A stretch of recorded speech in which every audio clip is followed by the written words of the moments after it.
আজ রান্না করব ঘুগনি। আমি চিকেন দিয়ে ঘুগনি করব। তার জন্য আমি বুটটাকে সিদ্ধ করে নিয়ে নিয়েছি আর চিকেনটা ধুয়ে নিয়েছি। তেল গরম হয়ে গেছে, তাতে দিয়ে দিয়েছি তেজপাতা, জিরে আর পেঁয়াজ। পেঁয়াজটা হালকা ভাজা করে নিয়ে এখন দিয়ে দিয়েছি রসুন আর আদা, আর তার মধ্যে লবণ আর হলুদ স্বাদ মতন বা পরিমতন দিয়ে দিয়েছি। দেওয়ার পর আমি হালকা ভাজা করে নিয়ে আমি দিয়ে দেবো চিকেনটাকেও আমি হালকা নাড়াচাড়া করে নেব।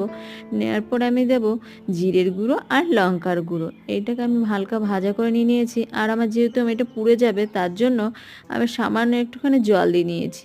দিয়ে নেওয়ার পর আস্তে আস্তে আমি ভালো করে কষিয়ে নেব। যেহেতু মাংস দিয়ে দিয়েছি, তার জন্য ভালো করে একটু আমি ভাজা ভাজা করে নিয়েছি।